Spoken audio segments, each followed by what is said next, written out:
Don't you dare die on me now. Vanessa screamed, her palms pressed against Margaret's lifeless chest, tears cutting through the hospital's sterile glow. You promised me, you said you'd fight. Eli stood frozen in the doorway, surrounded by 10 silent doctors who had already given up. His mother's monitor flatlined again, but Vanessa didn't stop. Her voice trembled like a prayer that defied science. And then, the impossible happened. Sometimes, it's the person the world ignores who holds the power to save it. If this moment made your heart stop for just a second, don't scroll away. Stay with this story, because what happens next will make you question what you call a miracle. Subscribe, like, and comment where you are watching from, not out of habit, but because deep down, you still believe in grace. The sun rose over the back streets of Brookline, brushing gold over rows of tiny houses. Vanessa tightened the knot on her apron and whispered a quick prayer before heading to the Johnson estate. Her mother's old voice still echoed in her mind, "Grace isn't weakness, baby, it's power the world don't understand." She moved through the mansion's quiet halls like a shadow that everyone saw but no one truly looked at. Every polished surface, every whispered command reminded her of her place. Still, she smiled. Service was her way of giving light, even where no one expected it. But today, something felt wrong. Mrs. Margaret Johnson hadn't come down for her morning tea. The air upstairs was too still, the kind that makes you listen harder. Vanessa's hand trembled as she reached for the bedroom door. Glass walls framed Eli Johnson's office. A skyline stretched before him like a kingdom he'd built from sheer will. His assistant rattled off numbers, profits, projections, deadlines, but his eyes kept drifting to the silent phone on his desk. His mother had missed their weekly call again. Eli's power was legend, his loneliness invisible. Every deal he closed felt like proof he was winning the war his father never believed he could fight. Yet under the designer suit was a son terrified of failing the one person who had ever believed in him. When the call finally came, it wasn't his mother's voice. It was a nurse's, frantic, breathless. "Mr. Johnson, it's your mother, she's collapsing." The pen fell from his hand. The mansion exploded into motion, maids running, phones ringing, panic thick as smoke. Vanessa was already kneeling beside Margaret before the doctors arrived, whispering soft words that only faith could form. And just as Eli's car screeched to a halt outside, Vanessa's trembling voice rose above the chaos. "Hold on, Mrs. Johnson, please hold on." The doors burst open, and for one brief second, Eli saw her, this maid who wouldn't stop trying when 10 professionals froze. He didn't know it yet, but his life had already changed. Before the miracle ever happened, 2 souls were already walking toward it, one armed with pride, the other with grace. If you've ever been underestimated, or if you've ever misjudged someone who surprised you later, don't just keep watching, be part of this story. Subscribe, like, and comment, because stories like this remind us that every quiet heart deserves to be seen. The ambulance lights flickered red against the white walls of the Johnson mansion. Doctors rushed in with machines, voices sharp and clipped. Her pulses dropping, "Clear the area." Eli stood frozen near the doorway, his chest tight as if the air itself was too heavy to breathe. His mother's face was pale, her lips colorless. Every doctor who had sworn they could save her now stepped back, defeated.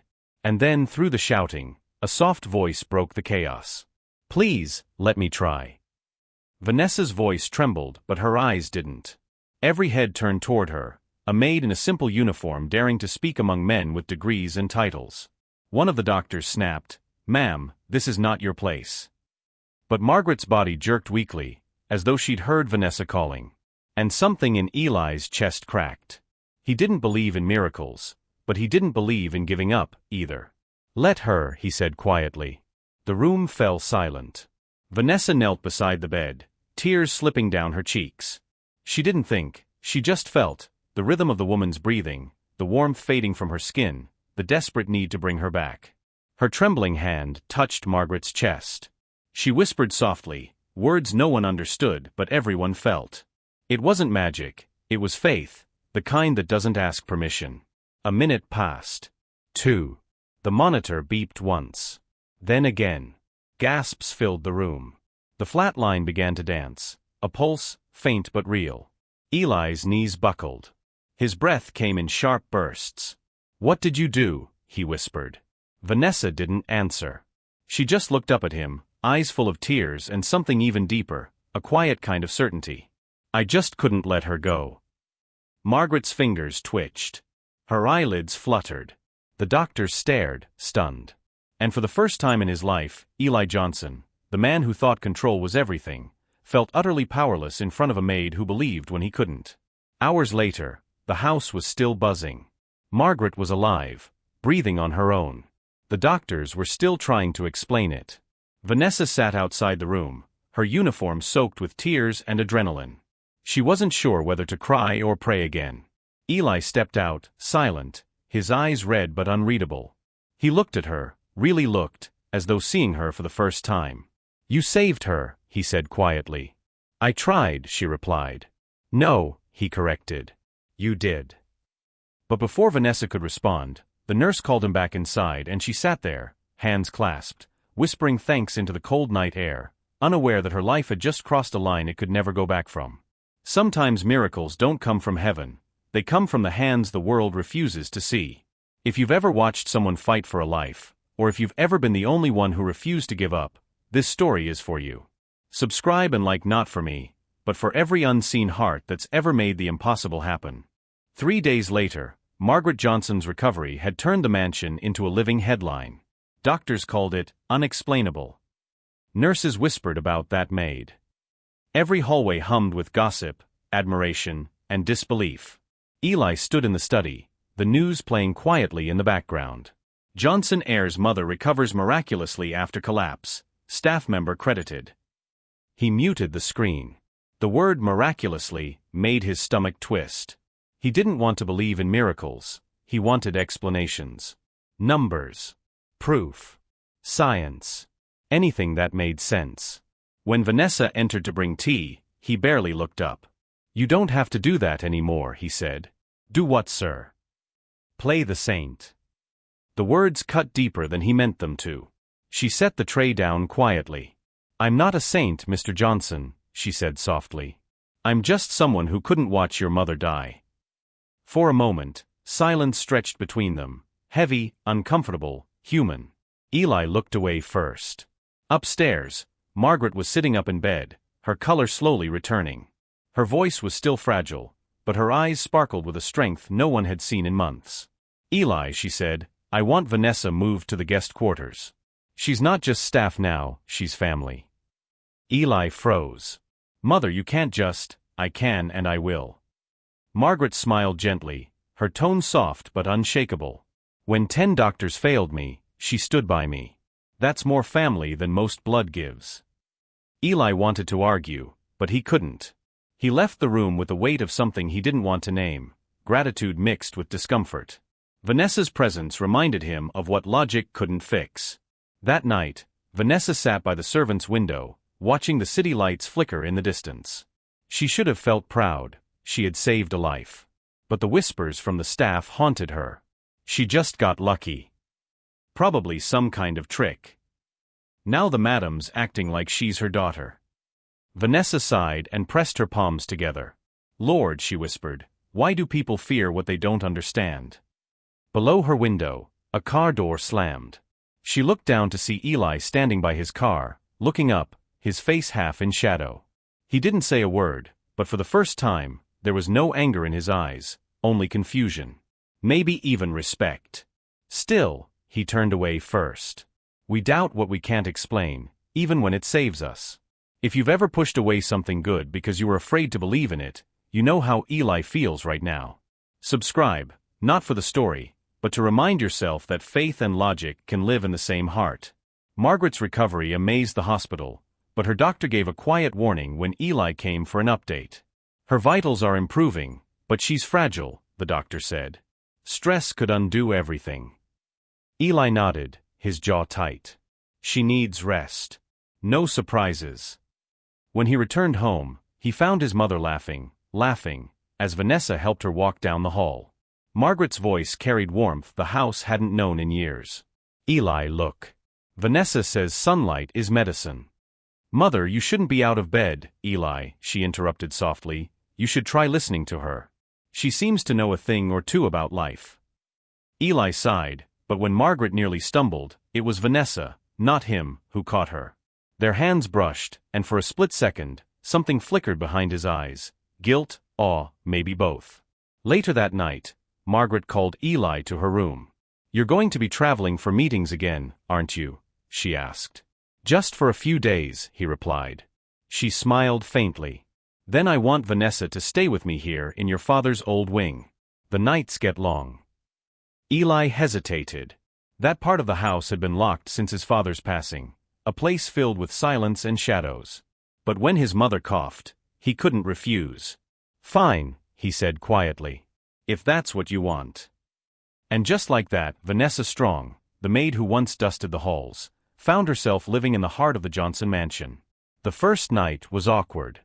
Vanessa tried to keep to herself, careful not to disturb anyone. But the storm outside raged louder than usual, and the power flickered twice. When lightning cracked and the house went dark, she found herself face to face with Eli in the hallway, holding a flashlight. "You shouldn't be walking around alone," he said. "I was checking on your mother," she replied. "She gets restless during storms." For a moment, the light between them caught his face, the exhaustion, the worry, the fear he'd never admit. "I don't know how you did it," he murmured. "Saving her." "Maybe it wasn't me," she said softly. "Maybe she just needed someone to believe she still could be saved." Silence hung heavy. Rain drummed against the windows. For the first time, Eli didn't feel in control, and it wasn't as frightening as he thought it would be. Over the next days, they began crossing paths more often. In the kitchen at dawn, in the garden where Margaret liked to sit, in hushed moments when neither knew what to say. Vanessa noticed how Eli always carried his phone like armor. Eli noticed how Vanessa always hummed softly when she worked, a tune his mother now hummed too. Little by little, resentment gave way to curiosity. He started asking questions. "Where did you learn to care for people like that?" "Life taught me," she answered. "When you've lost enough, you learn what's worth saving." Eli had no reply, because deep down, he knew she was right. Sometimes, the walls we build to protect ourselves are the same ones that keep healing out. If you've ever met someone who quietly changed your world, without trying, this moment is for you. Subscribe, not to follow a story, but to remember that grace often walks beside us before we're ready to see it. Days passed, and Eli found himself watching Vanessa more closely, not out of suspicion, but curiosity. She moved through the mansion with a kind of peace that didn't make sense for someone who'd seen so much hardship. Every time she smiled, his logic faltered. One morning, he stopped her in the garden. "Vanessa, can I ask you something?" "Of course, sir." "When you saved my mother, how did you know what to do?" Vanessa hesitated. The wind rustled through the rose bushes, carrying the scent of rain. "Because I've been there before," she said finally. "Where?" "Watching someone slip away, when no one else believed they could come back." Eli frowned, waiting for her to continue, but she didn't. She just turned back to the flowers, her fingers brushing over the petals like a silent prayer. That evening, while reviewing household paperwork, Eli came across Vanessa's file. It was thin, too thin, no address history, no family contacts, no emergency number. Just one reference, a clinic in Southport. The next day, curiosity got the better of him. He called. The woman on the other end hesitated before speaking. "Vanessa Strong," she said softly. "She volunteered here for years. Her little brother was one of our patients, a heart condition. She was just a teenager, but she never left his side." The woman's voice cracked. "When he passed, she stayed to help other families. Said she didn't want anyone else to feel that alone." Eli sat back, the phone heavy in his hand. The puzzle pieces shifted into place. Faith. Hope. The trembling prayer beside his mother's BEDT wasn't luck. It was love, born from loss. Later that night, he found Vanessa in the kitchen, cleaning up after dinner. "Why didn't you tell me about your brother?" he asked quietly. Her hands froze. The glass she held trembled. "Because it's not something I talk about." "You don't have to hide it," he said. "I'm not hiding," she replied softly. "I just learned that grief is something you carry differently when people expect you to be strong." For a long moment, neither spoke. Then Eli said, almost in a whisper, "You didn't just save my mother. You saved me from myself." Vanessa looked up, startled, but before she could answer, Margaret called from the next room, her voice still fragile but full of warmth. "Vanessa, dear. Don't let my son talk circles around you. He needs more listening than talking. They both laughed, and for the first time since the crisis, it didn't feel heavy, it felt human. That night, Eli stood outside his mother's room, watching through the half-open door as Vanessa read to her. Margaret's smile glowed in the soft lamplight. Her frail hand resting over Vanessa's struck him then, not as a miracle, but as a mercy. For the first time in years, his house felt like a home again. He whispered to himself, "Maybe the real healing didn't happen to her, maybe it happened to us." Everyone carries a story they don't tell, and sometimes, it's the quietest person who's lived through the loudest storms. If you've ever lost someone and found strength in helping others, tell your story in the comments. You never know who might need to read it. The first morning of spring slipped quietly into the Johnson estate. For the first time in months, the house didn't feel heavy. Margaret was stronger now, sitting on the porch wrapped in a soft blanket while Vanessa poured tea beside her. "You remind me of my younger self," Margaret said, smiling. "I was stubborn too. Believed love could fix anything." "Maybe it still can," Vanessa replied. From the doorway, Eli watched them. His mother's laughter, light and steady, made something warm stir in his chest. He'd forgotten that sound. When Margaret noticed him, she waved. "Come join us, Eli. Vanessa's telling me about the garden she used to tend back home." He hesitated, then stepped outside. For once, work could wait. They sat together for hours, trading small stories. Vanessa spoke about the little apartment she used to share with her brother, the way they'd draw stars on the ceiling because they couldn't see them from their window. Eli shared memories of his father, not the powerful businessman everyone spoke of, but the man who built model planes with him in the study. "I thought if I worked hard enough, I could fill that silence," Eli said. "You can't fill silence," Vanessa said gently. "You learn to listen to what it's saying." Something about her words sank deep. He realized she didn't just heal bodies, she healed the spaces in between people. That afternoon, Vanessa convinced Eli to help her replant the garden Margaret loved, protested of course, but she handed him a shovel anyway. They worked in quiet rhythm, soil clinging to their hands. Birds chirped overhead, and the smell of fresh earth filled the air.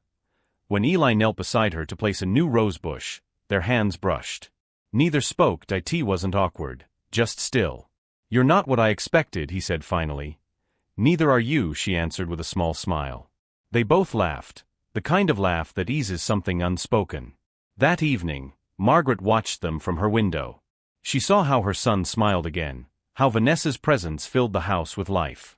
When Eli came to say goodnight, she took his hand. "Don't run from what's good, Eli," she said softly. "Not everything worth having fits the world's expectations." He frowned. "What do you mean?" "You'll understand soon enough." Outside, thunder rolled in the distance, faint but growing. Later that night, Eli found himself walking to the kitchen. Vanessa was there, finishing the dishes. He leaned against the doorway. "I don't say this often," he began. "But thank you." "For what?" she asked. "For giving me my mother back. For giving this house its heart again." Vanessa turned, eyes glistening. "You don't owe me thanks, Eli. I just did what love told me to do." For a moment, they stood in silence, two souls who'd carried too much finally breathing again. Tea wasn't love yet. But it was peace. Healing doesn't always come through miracles. Sometimes, it comes through people who remind us how to feel again. If you've ever met someone who made you believe in goodness again, hold on to that memory. Subscribe not for the story, but to keep faith in the quiet power of kindness. A week later, the calm that had filled the Johnson estate shattered overnight. Eli's company was splashed across the morning headlines. Johnson Industries under investigation for fraud allegations. When Vanessa entered the study with coffee, she found him pacing, his phone pressed to his ear, his voice tight with panic. "I don't care what the board says. We didn't falsify anything, get the auditors back on it." He hung up, eyes burning with exhaustion. "It's bad," he muttered. "They think my father's old partners covered up years of numbers. If they're right, everything he built could fall." Vanessa stepped closer. "You'll find a way. You always do." "Don't say that like you know me," he snapped. The words hit her harder than he expected. "I only meant, you don't know what it's like to lose everything you worked for." Her hands clenched around the tray, but her voice stayed calm. "You think I've never lost anything, Mr. Johnson?" Silence. Then she set the cup down gently and left the room. By afternoon, the story had spread beyond the business pages. Paparazzi camped outside the gates. Someone leaked that the miracle maid now lived inside the CEO's mansion. The online comments were cruel. Gold digger. Publicity stunt. Set up. Margaret found Vanessa reading them on her phone, eyes glistening.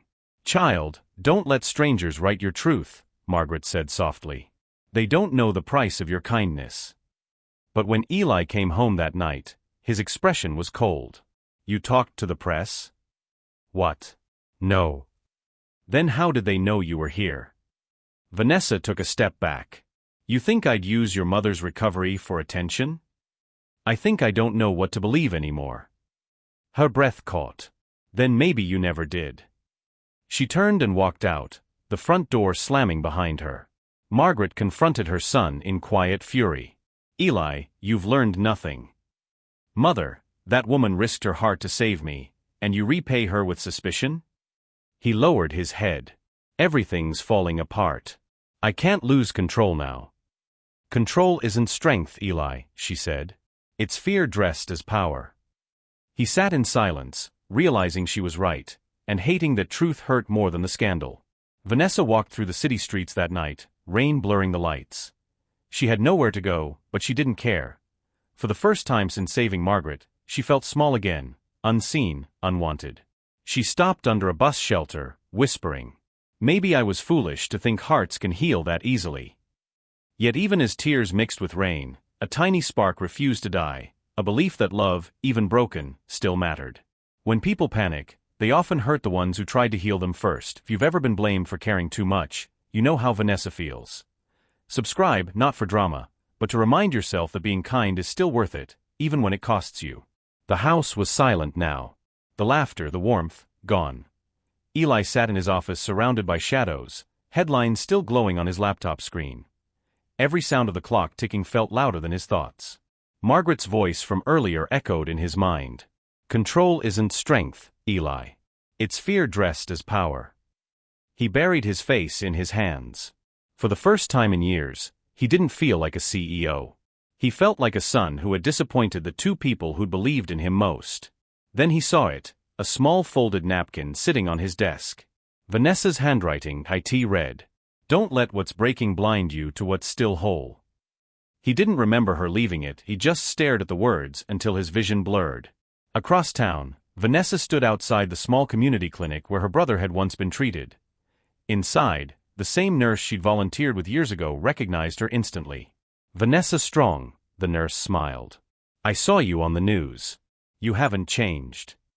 "I have," Vanessa said softly. "I just forgot who I was for a while." She spent the evening cleaning the waiting room, folding blankets, and talking with families, like she used to. Helping reminded her of something simple, that her purpose wasn't tied to being seen. It was tied to serving with love. When she finally left, she whispered to herself, "If it's meant to heal, it will find its way back." Back at the mansion, Margaret had recovered enough to sit at her piano again. Her fingers brushed the keys gently, playing the same hymn Vanessa once hummed while working. Eli stood at the doorway, quietly listening. "You miss her," Margaret said without turning around. "I don't know what I miss," he admitted. "Then find out. Don't let your pride be louder than your heart." He sighed. "I said things I can't take back." "Then don't. Replace them with better ones." Her words were soft, but they pierced through the fog of guilt. And for the first time in weeks, Eli felt a small flicker of courage. That night, he drove through the rain, not knowing where to go, just knowing he couldn't stay still. When he reached the old clinic, he spotted Vanessa outside, helping an elderly woman into her car. She looked up, startled to see him. For a long moment, they just stood in the rain, unsure how to start. Eli finally spoke. "I don't expect forgiveness." "Then why are you here?" she asked. "Because I realize the only person I've been fighting all along is myself." Vanessa's eyes softened. "Eli, I never needed you to believe in me. I just needed you to believe in something beyond fear." He nodded, tears barely visible through the rain. "Then teach me how." For the first time, she smiled again, small, real, forgiving. The hardest battles aren't against others. They're against the walls we build inside ourselves. What would you choose? Pride that protects you, or truth that heals you? 2 days later, the storm had passed. Vanessa returned quietly to the Johnson mansion, invited by Margaret, though Eli hadn't known. The house smelled of lavender and fresh bread. Sunlight filtered through the curtains that had once stayed closed for years. Margaret met her at the door. "I told you, dear, this house isn't a home without you." Inside, Eli waited by the piano. When Vanessa entered, he stood, nervous, humbled. "You came back," he said softly. "Your mother asked," she replied. He gave a small, grateful smile. "I'm glad she did." Eli stepped closer, every word measured. "I was wrong. About the scandal. About you. About everything that matters." "Eli, let me finish." He took a deep breath. "You reminded me that people aren't problems to solve. They're miracles waiting to be trusted." Vanessa's eyes filled, but her voice stayed steady. "You didn't need me to save you. You just needed to remember who you are." For a long moment, they stood in silence. Then Margaret's voice floated from behind the piano. "Well, if you two are done being poetic, some of us would like tea." They all laughed, softly, genuinely, and it sounded like the house exhaled with them. Weeks passed. The scandal cleared. The company was cleared of wrongdoing. But Eli didn't rush back to endless meetings. He spent mornings helping Vanessa and his mother open a small community foundation for patient care, the Strong and Johnson Healing Home. Reporters came and went, but Vanessa stayed the same, quiet, grounded, kind. When asked how it all began, she'd only say, "Sometimes, faith fills the space where reason ends." And every time she said it, Eli smiled, remembering the night everything changed. Months later, Margaret sat in the garden surrounded by new roses. Vanessa knelt to trim one while Eli read beside them. Margaret looked from one to the other and whispered, "Look at you both. Proof that love comes in many forms, and all of them heal." The breeze stirred the roses, carrying her words like a prayer. Eli glanced at Vanessa. She met his eyes and nodded. No grand declarations, just understanding. What began with fear and pride ended in peace and belonging. When grace changes a heart, the whole world around it changes too. If this story reminded you that kindness can rebuild what pride destroys, don't let it fade when the video ends. Subscribe not to support a channel, but to keep stories of hope alive, because somewhere, someone still needs to believe that healing is possible. If you had one chance to forgive someone, or yourself, what would you do with it? Share your thoughts in the comments. You never know who your honesty might help heal. Thank you for staying with this story to the very end. If this story touched your heart, please like, subscribe, and turn on the bell so you'll not miss out on the next video.